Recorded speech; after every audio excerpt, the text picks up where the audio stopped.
Allez, Masechet Yevamot Dafnun Het. Nous sommes arrêtés quelques lignes avant la fin du Dafnun Zayin Amoud Bet. Juste pour se rappeler, on a vu que à partir du moment où le Baal ou le mari déclare la volonté de se marier, il fait la demande de mariage, à ce moment-là, on a dit que pour une Betula, il y a un délai de 12 mois pour se préparer, comme pour elle, comme pour lui. Au bout de ce délai de 12 mois, on a dit que quand arrive le Zman, la date qui est fixée, si maintenant le mari a retardé, à ce moment-là, il va avoir à sa charge les maisonnotes, les frais, c'est-à-dire maintenant c'est lui qui doit la nourrir, et également il peut lui donner à manger la trouma. Donc en vérité, dans un cadre normal, à partir du moment où il lui donne les roussines, les kiddushin, normalement, elle devient sa femme. Donc, à partir de ce moment-là, il aurait le droit de lui donner à manger la trouma. Mais on va voir ici qu'il y a une première exéra, donc une takana des chachamim, de retarder cela jusqu'au moment où lui, il va avoir la charge de lui donner une maisonnote, c'est-à-dire après 12 mois. Pourquoi maintenant il ne lui donne pas à manger la trouma, dans le cas où il est Kohen, bien entendu? Pourquoi il ne lui donne pas dès qu'il y a eu les roussines, c'est-à-dire le fiançailles? On avait une marloquette entre Oula et Rav Shmuel bar Rav Yehuda. Selon Oula, il dit pour quelle raison? Parce qu'on craint qu'elle puisse, elle, si elle reçoit la trouma de son mari, étant donné qu'elle vit encore chez ses parents, on craint qu'elle puisse donner également à ses frères et sœurs, qui eux ne sont pas Kohen, ils ont l'interdiction de consommer la trouma. Ça, c'est la première raison qui est évoquée par Oula. Maintenant, pour Rav Shmuel bar Yehuda, lui dit Mishum Simpon. Ça veut dire qu'on considère que entre le moment où il a fiancé et le moment où il va se marier avec elle, peut-être qu'il va découvrir qu'il y a un défaut, et donc à ce moment-là, il ne va pas l'épouser. Et donc, ça veut dire s'il n'épouse pas, ça veut dire quoi? Ça veut dire que s'il a un défaut, on considère que rétroactivement, ces kiddushin qu'il a donnés ne sont pas valables. Et donc, elle n'est pas du tout mariée. Et si elle a mangé la trouma, elle n'avait pas le droit parce qu'elle n'était pas encore kohénette. Donc, on a évoqué deux raisons. La Gemara a dit, on a posé une première question. On a dit, si maintenant elle est rentrée sous la choupa, et qu'il n'a pas encore eu de relation avec elle, Nami, on peut dire la même chose. Mishum Simpon, peut-être qu'il va découvrir un défaut, etc. Dit non. Hatam mivdak badikla, dit hatam mi'ayel. Il dit, c'est pas la même chose. Il dit, quand on dit qu'il peut découvrir un défaut, c'est hatam mivdak badikla. C'est-à-dire, à partir du moment où il a fait rentrer sous la choupa, ça sous-entend qu'il a auparavant déjà fait les bdikot, c'est-à-dire il a vérifié auprès Krovotav, Rachidi, auprès de ses proches, il a déjà fait l'enquête, d'accord, qu'elle n'a pas de défaut. Qu'à partir du moment où il l'amène jusqu'à la choupa, quand il arrive à ce moment-là, c'est sûr que même s'il découvre quelque chose, il ne va pas la répudier puisqu'il a déjà fait son enquête avant. Et la Me'ata, il dit ici, c'est comme ça. Me'ata, Evet Kohen Shilakahu Israël. L'olichol bitrouma. Il dit si c'est comme cela, vraiment, si c'est cette raison pour laquelle on dit Simpon, il dit à ce moment-là, Evet Kohen Shilakahu Israël. Donc, un Eved, un esclave, un serviteur, d'accord, qui a été pris d'Israël, donc c'est un Israël qui a été pris chez un Kohen. Le Kohen, il a un Eved maintenant. Donc, on sait qu'à partir du moment où le Kohen, il prend un Eved, ça lui appartient, donc si ça lui appartient, donc il peut lui donner à manger la trouma. Kinyan Kaspo. Il dit, mais si tu dis maintenant qu'on va considérer que la raison pour laquelle on ne donne pas à cette cas-là de ne pas manger la trouma, c'est parce qu'on craint que peut-être elle a un défaut. Il dit la même chose, on devrait dire la même chose pour le Eved. Peut-être qu'il va découvrir un défaut. Et donc, s'il découvre un défaut à ce moment-là, c'est Mekartaout, c'est-à-dire la vente, elle a été faite d'une manière erronée. Et donc, l'olichol bitrouma, il ne devrait pas lui donner à manger la trouma. Mishum Simpon. Il dit non. Simpon ba'abadim leka. Il dit non. Ce principe-là, ne se trouve pas à propos, ce principe de défaut ne se trouve pas, d'accord, pour les abadim, pour les esclaves, les serviteurs. Ce n'est pas un élément qui va maintenant annuler la vente. Pourquoi? Il dit parce que si le défaut il est extérieur, c'est sûr qu'il a vu. Donc s'il a vu et qu'il a malgré cela, il a acquis, donc ça veut dire qu'il accepte de le prendre avec ce défaut. Donc il n'y a pas un vice de forme, on va dire, dans l'acquisition. Et donc c'est pour ça qu'il a le droit de lui donner à manger la trouma. Vei des gavaï. Il dit si maintenant tu vas dire que le défaut il est caché, il est intérieur, donc il ne pouvait pas le voir. Il dit limlacha kabae. Il dit pourquoi? C'est même ça, c'est même problème. Pourquoi? Parce que lui, il a acquis cet homme pour le travail. Il dit maintenant, s'il a quelque chose à l'intérieur, il a un problème intérieur, il dit qu'est-ce qu'il en a à faire le maître? Lui, l'essentiel, c'est qu'il travaille. Donc physiquement, extérieur, il est bien, il travaille, c'est le plus important. Donc on voit que dans tous les cas, il n'y a pas de problème concernant le Eved. C'est pour ça qu'il peut lui donner à manger, d'accord, la terouma. Continue dans les défauts, il dit Zinim Saganav o Kuviostos. Ici, maintenant, il a trouvé que que cet homme-là, c'était un ganav, c'était un voleur, ou bien Kuviostos, il dit c'est un kidnappeur, un gonev nefashot. Il dit, on voit qu'il a aussi ses défauts, alors est-ce qu'on va considérer qu'il y a l'achat, on va dire, il est erroné, mais kartaout.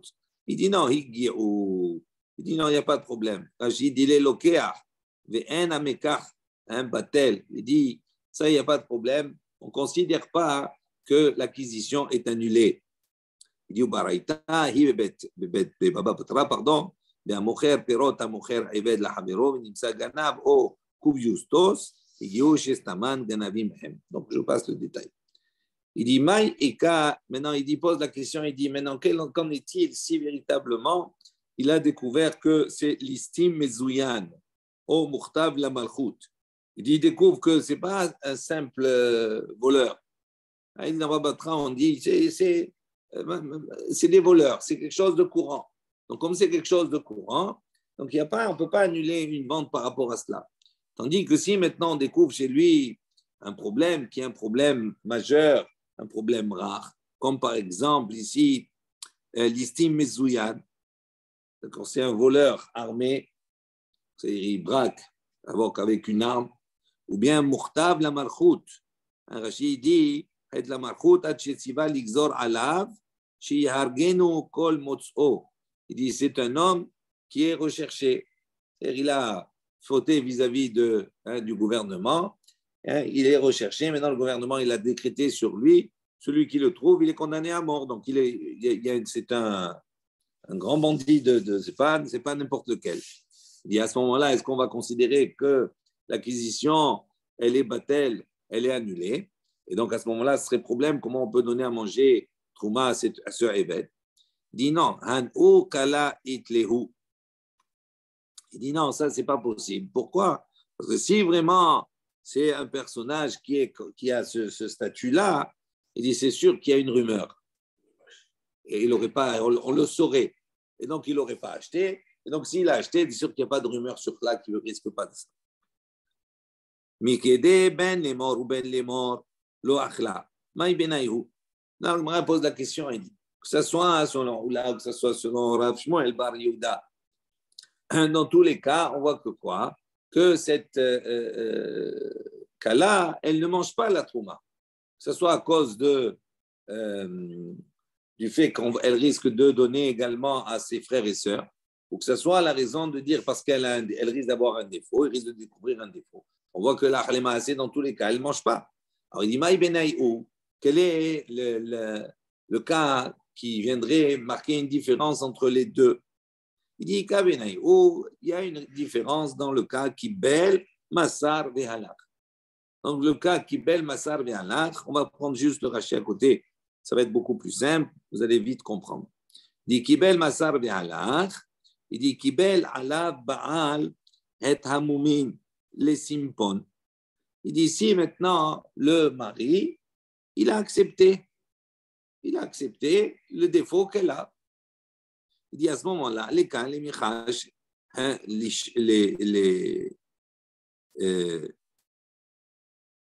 cas, les michash, les shma, teshke, les achia ou la choto, les cas, les michash. Il dit, maintenant, si lui, il a accepté le défaut, il dit maintenant, les cas, les michash, il n'y a pas à craindre cela. Pourquoi? Parce qu'il a connaît, il a connaissance. Tandis que la raison qui est évoquée de dire de craindre maintenant qu'elle risque, comme elle est chez ses parents, de donner à ses frères et sœurs, ce cas-là, il est toujours existant. Il dit, donc voilà, donc on a un cas où on voit l'importance de l'un par rapport à l'autre, il y a une différence. Ou bien Massar ve'halach. Massar, il dit, Ha'av li shulchei Baal. Il dit, dans le cas où le père, il a transmis donc cette fiancée, les shulchei Baal, aux envoyés du mari. Ou bien il n'a pas transmis, mais ils sont partis, les shluchei ha'av, les envoyés du père, avec les envoyés du mari. Il dit à ce moment-là, il dit à ce moment-là, la raison qui est évoquée par Oula de dire de craindre qu'elle risque de donner à ses frères et sœurs n'existe plus. Pourquoi? Parce qu'elle n'est plus à la maison. Il dit, parce qu'elle n'est plus avec eux. Les Kalimikash, en revanche, la raison de dire que peut-être elle a un défaut, lui, cette raison-là est toujours existante. Donc, on a trouvé des cas où une raison se trouve et l'autre non, et le cas inverse. Ça va jusque-là? On continue. Rabbi Tarfon Omer notnim la hakol truma vechule. Donc, on a vu dans la Mishnah qu'il y a une discussion entre Rabbi Tarfon et Rabbi Akiva. Donc, on a dit, cette jeune fille-là, après 12 mois, il va lui donner maintenant à manger la trouma. Selon Rabbi Tarfon, notnila hakol trouma. On lui donne toute la nourriture, on lui donne de la trouma. Et c'est elle qui, on sait que cette trouma, elle doit être consommée betahara. Il dit maintenant, quand elle est dans une situation de nida, à ce moment-là, elle ne peut pas consommer la trouma. Donc, pour Rabbi Tarfon, malgré cela, on lui donne sa subsistance, on lui donne avec de la trouma.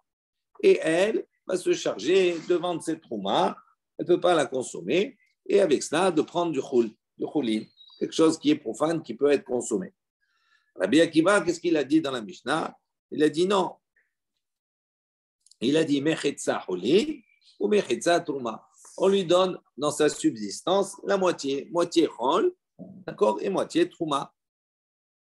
D'accord. La partie trouma, elle va la consommer quand elle est betahara, et la partie chol, elle va la consommer quand elle est dans le cas de la trouma. Donc, on va discuter sur cela. Amar Abaye, il a dit, Machloket bebat kohen la kohen, aval bebat Israël la kohen, divrei akol mechetza choulin ou mechetza trouma. Selon Abaye, il dit la machloket entre Rabbi Tarfon et Rabbi Akiva se situe à propos d'une bat kohen la kohen, c'est-à-dire d'une jeune fille qui est Cohen, elle est chez ses parents qui sont Cohen, qui maintenant est fiancée à un Cohen. Il dit dans ce cas-là, effectivement, il considère qu'il y a une marloquette. Pourquoi? Parce que selon Rabbi Tarfon, on lui donne que de la trouma. Pourquoi? Parce qu'elle a l'habitude, étant donné qu'elle est dans la famille, c'est des Kohanim, donc elle a l'habitude de traiter, de savoir quand c'est qu'on mange la trouma, dans la tahara et pas dans la trouma. Et donc, elle va savoir gérer tout cela. Et donc, elle va vendre, elle va acheter choulin avec. Donc, c'est pour ça que lui dit, il n'y a pas de problème, on peut lui donner tout de trouma. On ne risque pas qu'elle transgresse, qu'elle mange d'une manière impure. Tandis que Rabbi Akiva, il dit, malgré cela, non, on lui donne moitié chol et moitié de trouma. En revanche, Bébat d'Israël, la Kohen, mais si c'est une fille d'Israël qui se marie avec un Kohen, donc elle n'a pas l'habitude de gérer la trouma. Il dit, divrei akol, tout le monde est d'accord, Rabbi Tarfon et Rabbi Akiva, que dans ce cas-là, mechetza choulin ou mechetza trouma, on va lui donner la subsistance trouma, puisque maintenant elle est mariée avec un Kohen, mais choulin, parce qu'elle ne va pas être capable de gérer cela dans le cas où elle va être tmea, elle va être nida.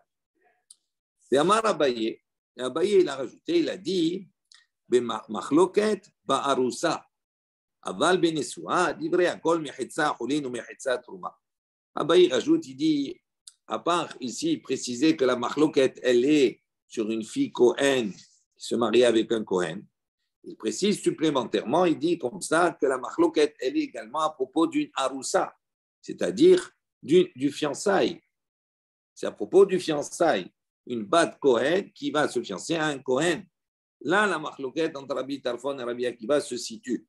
Aval Benesou. Ah, mais si maintenant, elle est mariée, livrée à col, tout le monde est d'accord pour dire Mechetza Hulin ou Mechetza Trouma. Qu'à ce moment-là, on lui donnera la moitié Trouma et la moitié Chol. Pourquoi? Il dit parce que, étant donné quand elle est Aroussa, elle est toujours chez ses parents. Si elle est toujours chez ses parents, c'est des Kohanim. Donc, elle n'a pas besoin de faire d'efforts. Ils ont l'habitude de gérer cela. Et donc, les parents, ils vont aller, ils vont lui acheter, vendre la Trouma, et lui acheter quelque chose qui est Chol pour qu'elle puisse manger quand elle est Tmira. Avant, il dit, quand elle est Nessoua, elle est mariée, c'est fini. À ce moment-là, elle est chez son mari.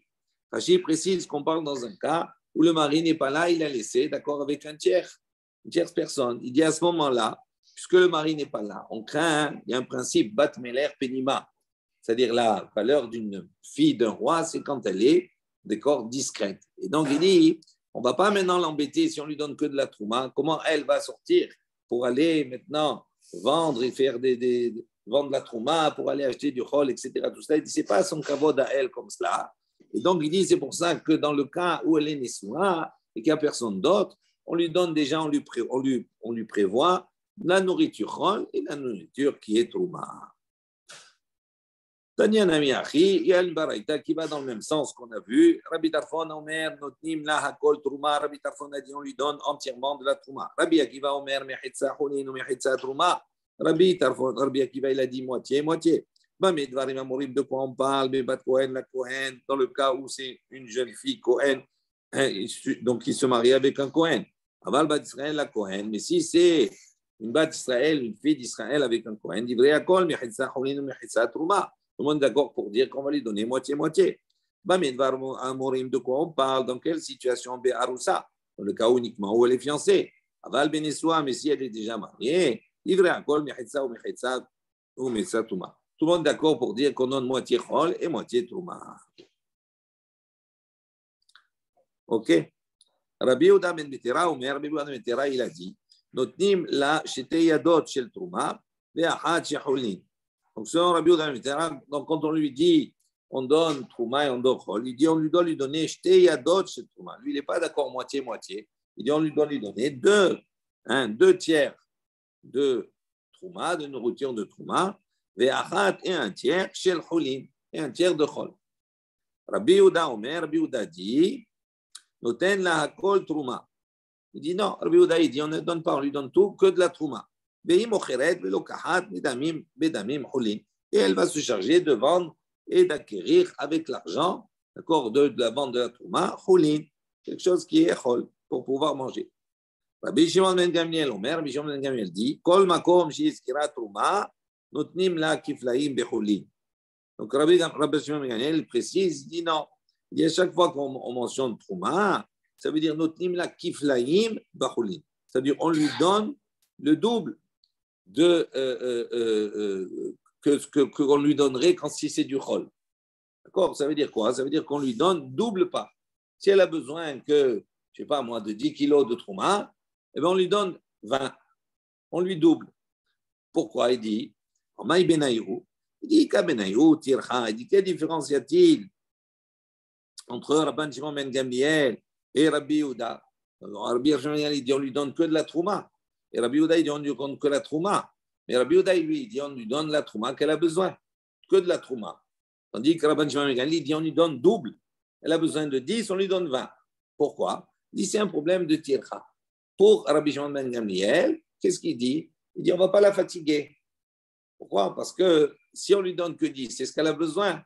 Donc, elle va besoin de manger 5 et elle a besoin d'aller après, de vendre, de trouver le prix, etc. Tout cela pour pouvoir acquérir du chol. Tandis que si on lui donne double, elle a déjà assuré la trauma et en plus, elle va vendre beaucoup plus facilement à un bon prix le reste de la trauma qui est en plus. Donc, c'est un problème de tircha, d'effort et de fatigue. On continue. Hayabam et non ma'achil trouma. Donc, on a dit dans la Mishnah que le yabam, d'accord, il ne peut pas lui donner à manger la trouma. cette femme-là, qui maintenant a perdu son mari, elle n'a pas d'enfant, eh bien, elle tombe maintenant les Shomeret Yabam. On parle bien entendu dans le cas où elle a été fiancée. Oui, oui, son mari c'est un Kohen. Ça veut dire on parle dans un cas spécial. Ça veut dire son mari qui est Kohen, il lui a donné les Kiddushin, donc Yerusin. Donc il a déclaré, je vais me marier, il a fixé une date. Donc il a 12 mois de préparation.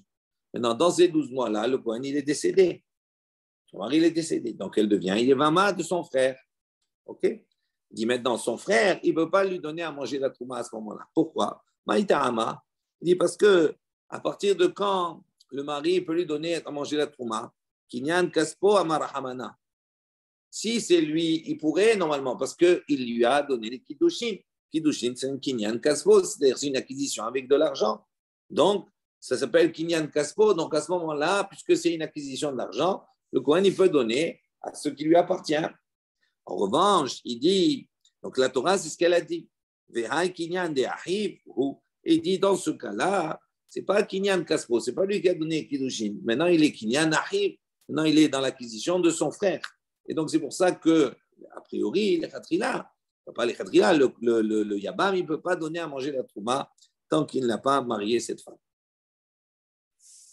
Asta, Shachodashim Bifnei Baal. Donc, on a dit maintenant, dans ces 12 mois, on a dit si maintenant elle a fait, la Mishnah nous dit, cette fille, elle a fait 6 mois. Donc, Shachodashim Bifnei Baal, elle a fait 6 mois en présence de son mari. Et Shachodashim Bifnei Yabam, on a dit 6 mois en présence de son Yabam. Donc, ces 12 mois, ils se sont partagés entre le mari et le Yabam. Il dit, va filo kolam bifnei Baal. Et dans la Mishnah, il dit, même si tout, elle a passé les 12 mois, d'accord, chez son mari, chaser yom echad, mais il lui manquait un jour pour finir les 12 mois. Il dit, bifnei Baal. Et ce dernier jour, elle le passe chez qui? Chez le Yabam, parce que son mari est décédé. La Mishnah, elle continue là-bas, et sur ça, on va discuter. Il dit, okulam bifnei Yabam, ou bien elle a passé la totalité des 12 mois, c'est chez le Yabam. Chaser Yom Echad, Bifnei Baal, ça veut dire que le mari n'a vécu qu'un jour. Après, il est mort, il est resté le reste du temps chez son Yabam. Il dit, Ena Ochelet Bitouma. On a dit, dans ce cas-là, Ena Ochelet Bitouma, il ne peut pas lui donner à manger la Trouma. Agma pose une question.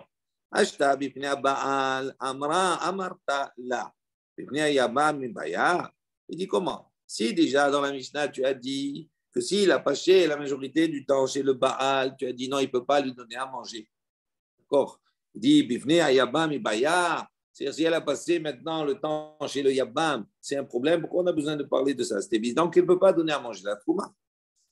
Il dit, Zo, Be'en, Tzarich, Lomar, Zo, Katani. Il dit, non, en vérité, tu as raison, la remarque est bonne, mais le style de la Mishnah, c'est de dire Zo, ceci, Be'en, Tzarich, Lomar, Zo, Katani. C'est-à-dire, des fois, on utilise un langage pour dire ceci, et je n'ai pas besoin d'enseigner que ça aussi, c'est interdit ou c'est permis, etc. Donc, on va dire un abus, c'est une forme de langage qui est utilisée dans la Mishnah.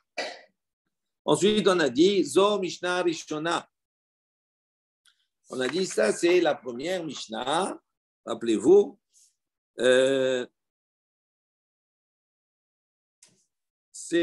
Rashi avait précisé, il dit Zo Mishnah Rishona, Dekshegi Azman Ochelet Bitrouma. Ça veut dire la takana des Chachamim, la première takana mentionnée au début, c'est quoi? C'est de dire qu'elle ne pourra consommer la trouma qu'à partir du moment où le temps il est arrivé. Ça veut dire qu'il lui a donné Kiddushin. Il ne peut pas lui donner à manger la trouma pour les différentes raisons qu'on a vues. Maintenant, dès qu'elle est arrivée, il a fixé la date, 12 mois plus tard. Si le temps est arrivé, à ce moment-là, il est en charge s'il a retardé, il est en charge de donner la maisonnote et il peut lui donner à manger la trouma. Donc, on voit que normalement, à partir du moment où on lui a donné les kiddushin, elle pourrait manger la trouma. Mais Chachamim, ils ont fait une xéra pour 2 raisons qui sont évoquées. Ils ont fait une xéra de dire on retarde jusqu'au moment où la date est prévue. Et après, on a dit, ça c'est Mishnah Rishona. Et après, on a dit, la génération qui a suivi, ils ont fait une autre xéra, les Chachamim, ils ont retardé jusqu'à quand qu'elle arrive sous la choupa. Donc, il y a une première xéra.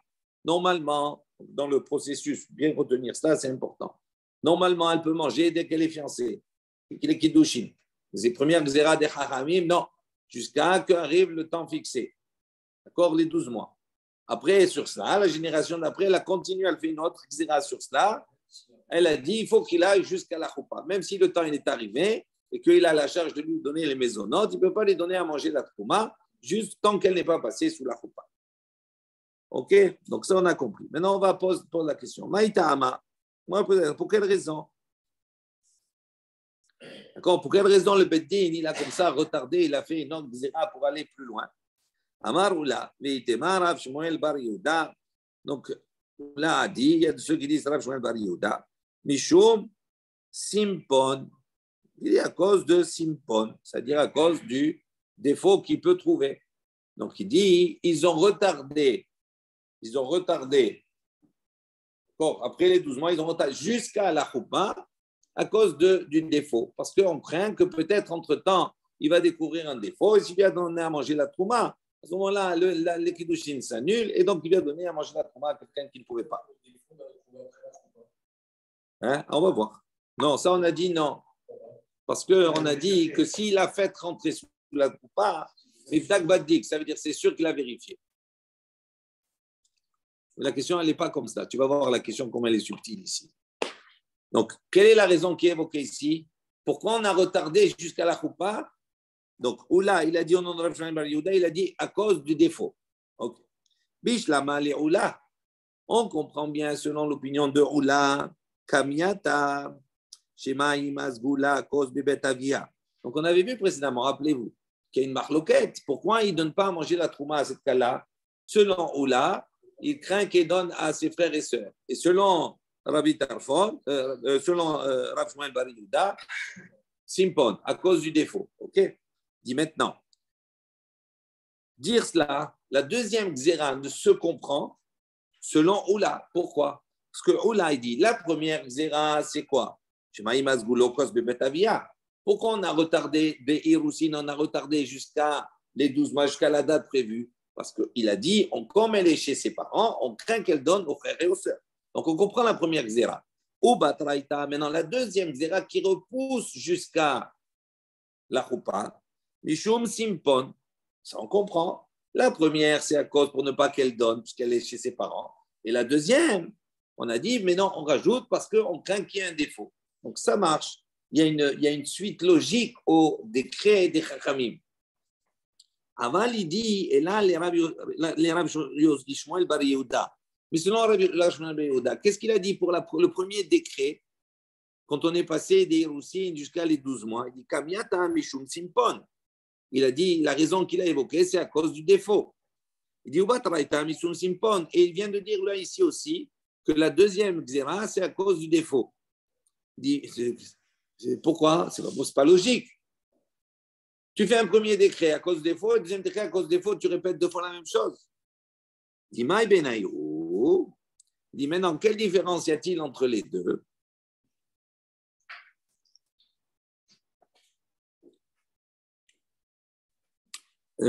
Rachid dit, Maï Benayou, quelle différence y a-t-il?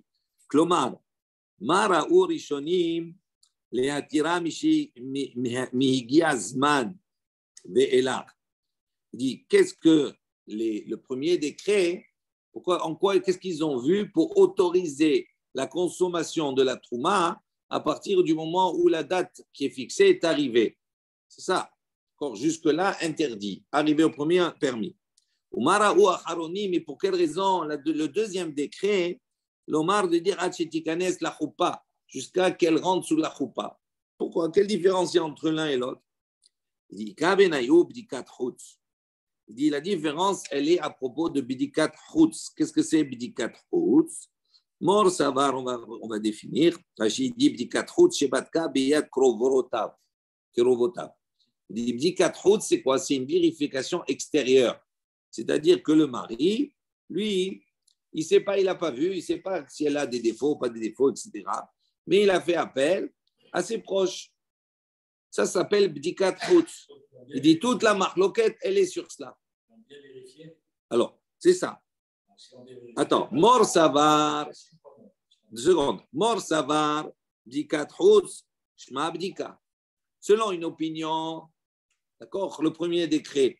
Pourquoi? Donc, il dit quoi? Il dit, il considère que bdikat route, ça s'appelle une bdika. Ça veut dire, même si lui, il n'a pas vu, mais il s'est appuyé sur une vérification extérieure. Il a délégué ses proches. D'accord? Ou mort savar, tandis que l'autre pense, bdikat route, lochme bdika. Et donc, on ne peut pas s'appuyer sur une bdika extérieure et on attend jusqu'à la choupa que lui, il puisse véritablement vérifier de lui-même. Dans le premier cas, il n'y a aucun doute de ses pommes, il a vérifié la rousse. Dans le deuxième cas, même si elle est vérifiée, c'est pas son verset. Tant que lui, il n'a pas vu lui-même. Tant qu'il n'est pas avec elle. Voilà. C'est ça la différence. C'est ça la différence. C'est ça la différence. OK? Matnitin, une nouvelle Mishnah. Allez. Hamagdish, Maase Yede Ishto Harezo, Osa Veochelet. Hamotar, Rabbi Meir Omer Ekdesh, Rabbi Yohanan Asandala, Omer Holi. Alors, il faut savoir la chose suivante. Que normalement, le mari a le devoir des mésonotes. D'accord? Il nourrit son épouse. On a dit à bout de 10 mois, etc. Il a sur lui, d'accord, la charge de nourrir son épouse. Même après, quand il se marie, c'est lui qui doit la nourrir. Maintenant, en compensation de cela, la femme a l'obligation de travailler et de travailler pour une certaine mesure. On verra un peu plus tard, dit 5 sla'im, etc. Donc, il y a une mesure. Elle va filer, elle va faire des travaux pour une certaine mesure qui est fixée en compensation des mésonotes.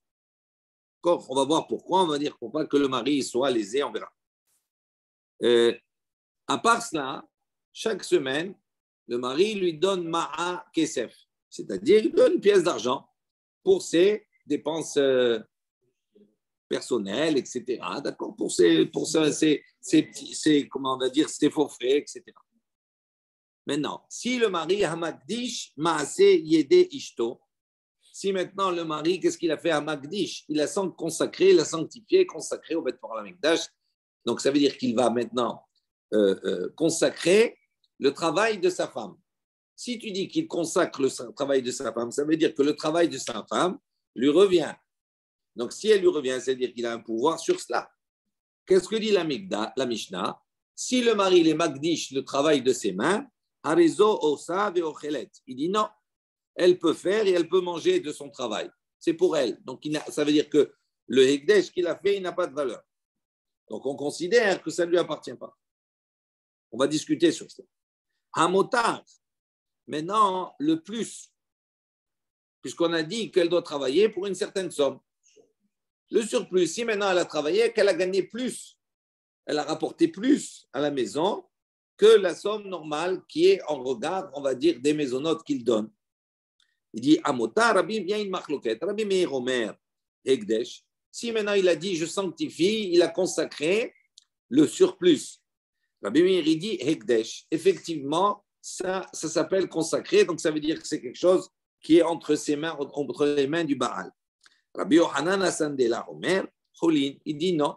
Il dit, ça ne s'appelle pas consacré, ça s'appelle Chol. Donc ça veut dire même cela, ça ne lui revient pas, ça revient à la femme.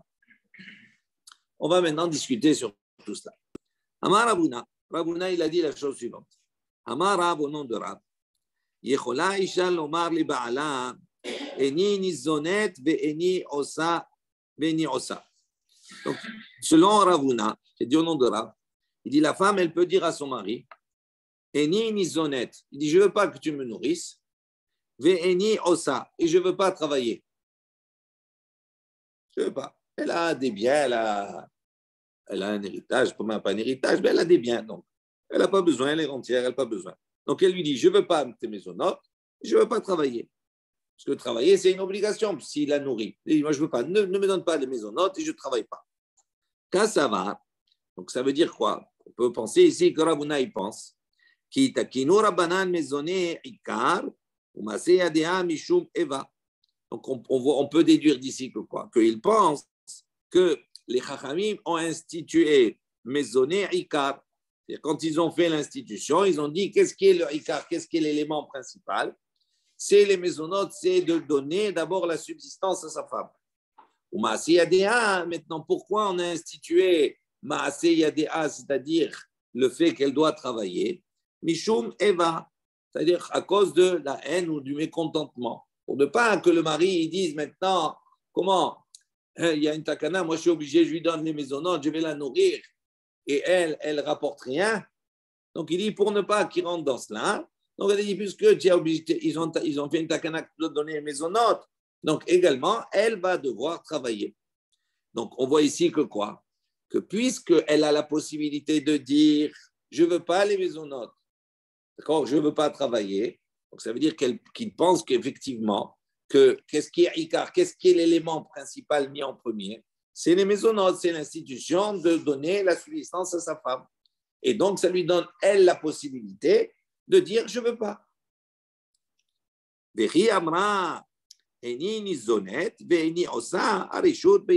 donc, si maintenant elle vient, elle dit je ne veux pas être nourrie, je ne veux pas travailler, ça veut dire qu'elle a la possibilité entre ses mains. Oui, oui et non. Pourquoi? Si le fait qu'elle dit je ne veux pas que tu me nourrisses et je ne veux pas travailler pour toi, ça induit qu'il est obligé de la nourrir et elle est obligée de travailler pour non, toi. Non, ça veut dire que ça veut pas. Non, quand Rav, 2 secondes. Non, si elle lui dit je veux pas. C'est ça le. Non. C'est ça le corps de la. Takino Chachamim, ce qu'il dit ici, quand les Chachamim ils ont institué, d'accord, l'obligation entre guillemets au mari de la nourrir, il dit c'est ça le Ikar, c'est ça l'élément principal. Il y a deux actions. Il y a nourrir et l'obligation de travailler. D'accord? On dit qu'est-ce qui a été institué en premier? Est-ce qu'on va dire que d'abord l'institution c'est qu'elle est obligée de travailler comme elle est obligée de travailler, donc lui il se doit également de la nourrir. C'est logique, elle rapporte à la maison. Il dit non, c'est pas dans ce sens-là. Pour lui, il pense, Ravuna, il pense, donc on va voir qu'il y a une marloquette sur cela. Lui, Ravuna, il pense que le Ikar, l'élément premier, c'est l'obligation de la nourrir. Donc si tu dis que l'obligation de la nourrir est en premier et que l'obligation de travailler vient en deuxième, donc ça veut dire quoi? Ça veut dire qu'elle a la possibilité, si elle ne veut pas travailler, comment? De dire je ne veux pas que tu me nourrisses. Si je t'enlève cette obligation-là, c'est toi qui as l'obligation, mais si moi je ne veux pas que tu me nourrisses, je ne veux pas ta nourriture. Lui, il n'a rien fait, lui, il s'est engagé pour, mais elle ne veut pas. Donc, comme elle ne veut pas se nourrir, comme c'est l'élément premier, elle peut dire également je ne veux pas travailler. D'accord? Si c'était l'inverse, elle ne peut pas dire je ne veux pas travailler, c'est une obligation première. Elle ne peut pas lui dire je ne veux pas ta nourriture et je ne travaille pas. Non, elle ne peut pas. Il peut lui rétorquer, lui dire mais non, ça n'a rien à voir. La nourriture, c'est en deuxième. D'abord, tu dois travailler, tu es obligé. D'accord? Donc, on voit ici que Ravuna, Kassavar, il pense que Takinu Rabbanan Mezoné Ikar, l'institution des maisonnotes, c'est le Ikar. Mishum Eva, et que le Maasiyadea, c'est simplement Mishum Eva, pour ne pas qu'il soit mécontent. Si elle dit comme ça, elle a la possibilité. Mais on vient objecter sur cela. Il dit pourtant, on a un enseignement qui nous dit que les Chachamim ont institué Mezonot Tahat Maaseh Yadeha, c'est-à-dire en contrepartie de son travail. Donc, si tu dis comme cela, ça veut dire que qu'est-ce qui est le Ikar? Maaseh Yadeha. D'abord, on a institué l'obligation de travailler, et après, en compensation de cela, le mari doit lui donner des maisonnotes. Alors, c'est le contraire de ce qu'on a dit précédemment. Donc, comment toi tu dis que le Ikar, c'est maisonnotes? On va l'inverse. Il dit non, Emma, il dit non, il ne faut pas enseigner comme ça, il ne faut pas dire comme ça. Il faut dire, non, ils ont institué le travail qu'elle doit fournir, Tahat Maisonot, en contrepartie des maisonnotes que lui, il est en train de donner. Et donc là, à ce moment-là, c'est les maisonnotes qui sont en premier. La Gemara dit, les mâmes essayaient aller, est-ce que de cela, on peut dire qu'on trouve un appui? Dans notre Mishnah, quand on dit Hamagdish Maase Yede Ishto, Harei Osa Veochelet, quand on dit, si maintenant il a sanctifié Maase Yede Ishto, d'accord, il a consacré le travail de sa femme, il dit Arehi Osa Veochelet, elle peut faire et manger. Donc il n'a pas il ne détient pas le pouvoir sur Maaseh Yadea, c'est-à-dire sur l'action de son travail. Pourquoi? Parce qu'elle a la possibilité de dire je ne veux pas que tu me nourrisses et je ne veux pas travailler. Donc, elle a ce pouvoir. Donc, si elle a ce pouvoir, lui ne peut pas être Magdish, consacrer quelque chose qui ne lui appartient pas. Il dit Maïla, Bénizonet, est-ce que cet enseignement-là n'a pas été dit dans le cas Bénizonet où il la nourrit? Donc, s'il la nourrit et qu'elle travaille, à ce moment-là, effectivement, on va dire que puisqu'il la nourrit, la compensation, c'est quoi? C'est qu'elle travaille. Donc, ça veut dire quoi? Ça veut dire qu'il a une main sur son travail, qu'il n'a pas une main sur le travail. C'est-à-dire que c'est le mésonote qui a un ikar. Il dit non, tu n'es pas obligé d'expliquer comme ça, Mishnah. Tu peux dire Béché Enan Izonet. On parle dans un cas, Enan Izonet, il ne la nourrit pas. Rachid dit Maïla Benizonet, Jules, on fait ces Rachid-là. Après, on va continuer parce que c'est intéressant, il y a des questions. Il dit Maïla Benizonet, Sheshlo Nechassim. Donc, c'est-à-dire, on parle dans un cas où il a des biens, l'homme. Ou Mevakesh les zona, donc il veut maintenant la nourrir. Malgré cela, on a enseigné En Maaseh Adea Birshuto Leagdishan. Donc, ça veut dire que le travail de ses mains, malgré cela, ne se trouve pas entre les mains dans le réchout, dans le domaine du mari, pour pouvoir en disposer et donc consacrer ses biens. Il dit Béchéna Nizonet. Il dit non, on parle de Béchéna Nizonet, chez un lobema Lizona. C'est-à-dire, on parle dans un cas où le mari n'a pas. Dans le cas de Mishnah.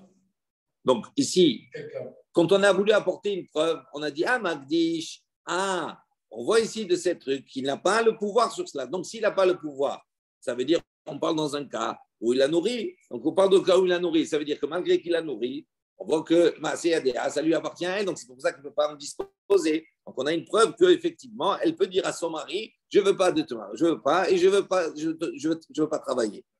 Alors, il dit non. Lui, il répond il dit on n'a pas de preuve de cela. Peut-être qu'on parle dans un cas chez Nanizonet, c'est dans le cas où il n'a pas pour la nourrir.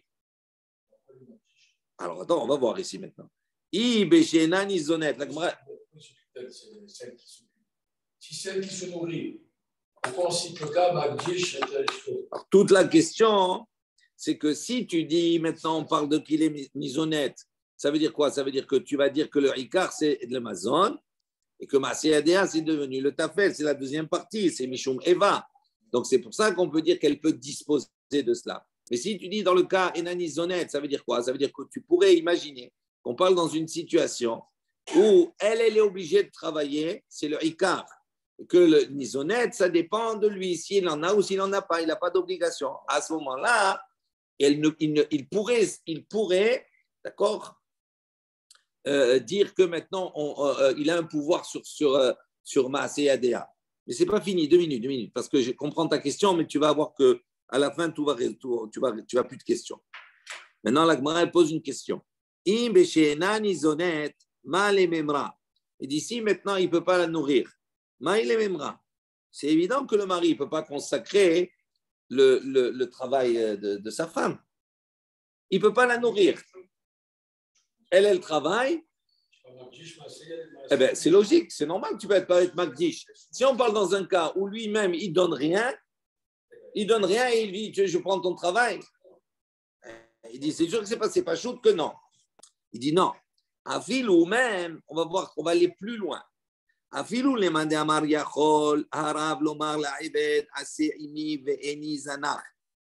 dit même selon l'opinion de celui qui pense que un maître, il peut dire à son serviteur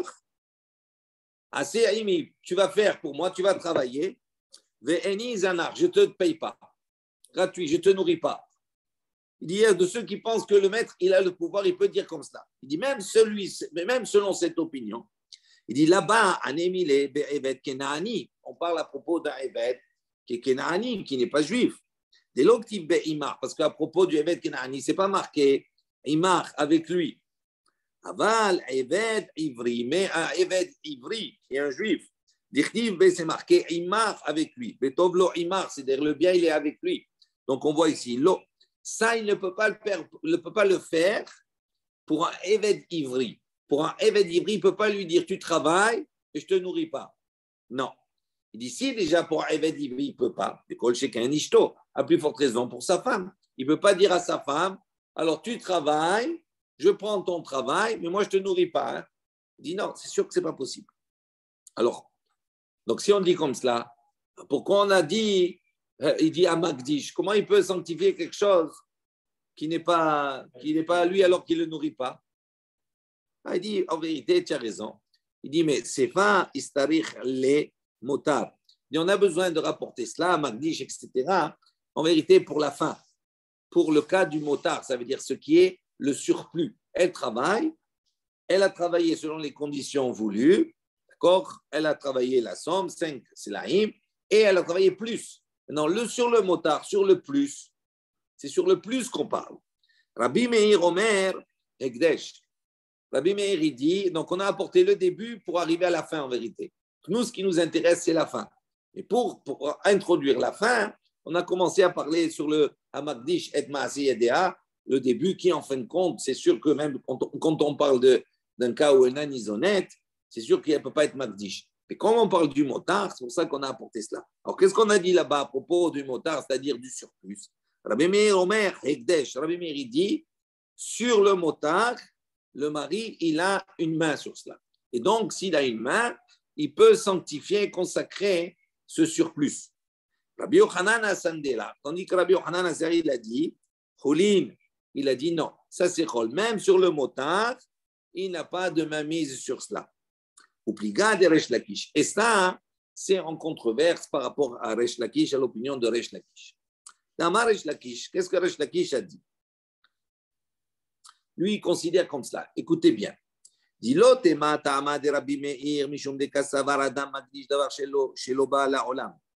Selon Resh Lakish, pourquoi Rabbi Meir il a dit qu'il est hekdesh, qu'il sanctifie, qu'il consacre ce motard-là, il le consacre. Il dit pourquoi? Il dit selon lui, l'otema, tu ne diras pas à ta'ama de Rabbi Meir que la raison de Rabbi Meir mishum parce que kasavar, parce que tu vas dire que Rabbi Meir il pense qu'un homme magdish davar shelo ba la'olam, qu'un homme peut sanctifier quelque chose qui n'existe pas encore. D'accord? Pourquoi? Parce qu'il vient de dire à Magdish, si je sanctifie à motard, ça veut dire ce qui va être en plus. Elle commence à travailler. Il ne sait pas s'il va avoir en plus ou pas. Donc, il est en train de sanctifier, de consacrer quelque chose, d'accord, qui n'existe pas encore. Il dit, c'est pas ce ta'am-là, c'est pas pour cette raison-là qu'on dit que Rabbi Meir, il dit qu'il est Ekdesh, c'est consacré. Malgré que ça n'existe pas, c'est consacré. Il dit non. Et là, Tama de Rabbi Meir. Mais la raison de Rabbi Meir, c'est quoi? Mitor, Shiachon, les Kofa, ou les Maase Yadea, Naase ke Omer la, Igdeshu Yader la Leoseher. Il dit pourquoi? Rabbi Meir pense comme cela. Yachon, on peut l'obliger, les Maase Yadea, on peut l'obliger à travailler.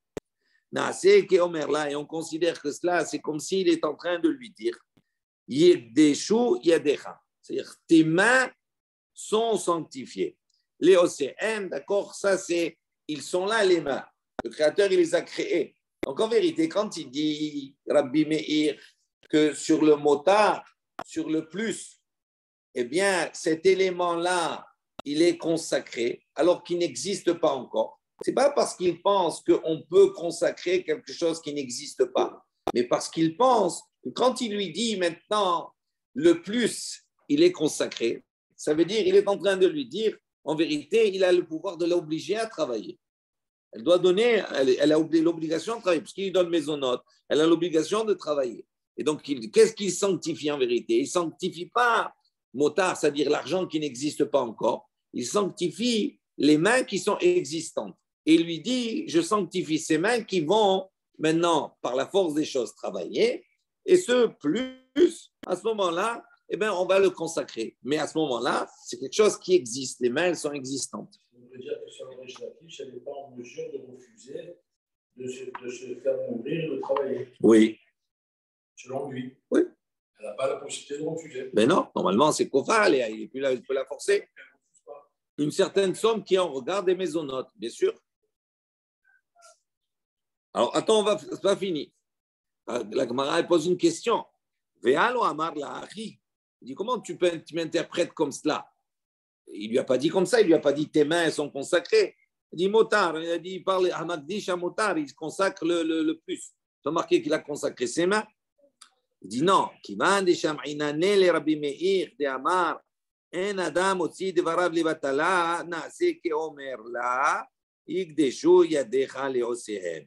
Il dit non, parce que Kivan, puisqu'on a entendu de Rabbi Meir, d'accord, on a entendu l'enseignement suivant. Qu'est-ce qu'il a dit, Rabbi Meir? Il a dit Un Adam otzi devarav levatala. Il dit un homme, il ne sort pas de sa bouche des paroles qui sont vaines. Donc ça veut dire à partir du moment où il a dit quelque chose, même s'il n'a pas explicité de manière totale, il dit Naase, Keomerla, quand il lui dit pour faire, il dit Keomerla, c'est comme s'il lui a dit, c'est comme s'il lui a dit maintenant je sanctifie tes mains qui elles vont produire plus. Maintenant on revient sur la Gemara. Donc ici on voit que quoi? Que Resh Lakish, il pense complètement autrement. Qu'est-ce que nous on a dit précédemment? On a dit la femme Ravuna. Donc Resh Lakish, il pense différemment de Ravuna. Parce que Ravuna, qu'est-ce qu'il a dit? Ravuna, il a dit la femme, elle peut dire je ne veux pas tes maisonnotes, je ne veux pas travailler. Comment c'est possible qu'elle peut dire ça sur Ravuna? Il dit parce qu'on considère que maisonnotes c'est Ricard. Donc ça veut dire que le travail n'est là uniquement que Mishum Eva, c'est-à-dire pour compenser, on va dire contenter le mari, puisqu'il fait un effort de lui donner les maisonnotes sur lesquelles il a une obligation. Resh Lakish, il ne pense pas comme cela. Lui, il dit, elle ne peut pas dire, je ne prends pas les maisonnotes et je ne travaille pas. Pourquoi? Parce que lui, Resh Lakish, considère que le travail, c'est ça le Ikar. Et donc, Kofa, il peut l'obliger à travailler. D'accord? On est bien clair sur cela. Et puis, c'est pour ça qu'on a dit, Pliga de Resh Lakish. C'est en controverse avec l'opinion de Resh Lakish. Maintenant, on revient sur Rabbi Meir. Sur Rabbi Resh Lakish, qu'est-ce qu'il a dit? Il a dit non, ne crois pas que la raison de Rabbi Meir, c'est parce que Rabbi Meir pense qu'il peut être Magdish, quelque chose qui n'existe pas encore. Donc, ça veut dire quoi? Ça veut dire que selon Resh Lakish, Rabbi Meir, il ne pense pas. Hein? Ça veut dire, lui, il dit on ne peut pas sanctifier quelque chose qui n'existe pas. Mais ça va, Rabbi Meir, en Adam Magdish, Davar Shelo Bala Olam. Il dit est-ce que vraiment Rabbi Meir, il pense que on ne peut pas sanctifier quelque chose qui n'est pas encore existant? Il dit pourtant, voilà, il y a une baraïta qui nous dit Haomer Leisha, si quelqu'un dit à la femme, il lui dit Ariat Mekudeshet, il lui dit voilà, tu m'es consacré, tu te maries avec moi. Léahar chez Gaïer, donc il met des conditions. Il dit tu te marieras, tu seras marié avec moi après que je sois converti. O Léahar chez Gaïri, ou bien après que tu sois converti. Léahar chez Eshtahrer, après que je sois affranchi. Je cherchais le mot en français. Affranchi. Les Ahar Shiti Shtachareri, ou bien après que tu sois affranchi. Les Ahar Shimot Baaler, après que ton mari meurt. Il dit qu'une fois que ton mari est mort, je vais te marier. Oh, Shitamut Achoter, ou bien après que ta sœur soit mariée, soit morte. Et il était marié avec sa sœur, donc il ne pouvait pas se marier avec elle. Donc il dit je me marie avec toi, regarde mes coups d'échetli, mais une fois que ta sœur va décéder, je j'aurai le droit de me marier avec toi. Oh, les Ahar Shiahalot Lich Yebimer. Ou bien il lui dit après que ton Yebama, ton Yabam va te donner, va faire la Khalitza avec toi. Donc Rabbi Meir a dit sur tous ces cas, mais coup d'échec. Alors que ce n'est pas encore arrivé. Alors comment toi tu dis que Rabbi Meir ne tient pas compte de ce principe? Il dit voilà, il tient compte. Et on répond, il dit Meha Mamina. Il dit non. Il dit, tu as raison. Quand Resh Lakish il a dit ça, il dit de cette Mishnah, de cet enseignement-là, on peut déduire effectivement que Rabbi Meir il pense comme ça. Aval meha lekal mishma mina. Mais de l'autre, on a un Magdish, et un motar, etc. Là-bas, on ne peut pas logiquement déduire la pensée de Rabbi Meir concernant le fait de dire qu'on peut être Magdish, quelque chose qui n'existe pas encore. Donc ça, c'est la réponse qu'il donne. Ça ne veut pas dire qu'il ne pense pas comme cela. Et quand Resh Lakish a dit la chose, ça voulait dire, lui, ne croit pas qu'on peut déduire de la Mishnah la pensée de Rabbi Meir à ce sujet-là. OK? On va s'arrêter là. Comme ça, demain, on abordera un nouveau sujet. C'est la suite, mais là, le sujet il sera au début. OK? De toute façon, c'est l'heure. Baruch Adonai Leolam, Amen.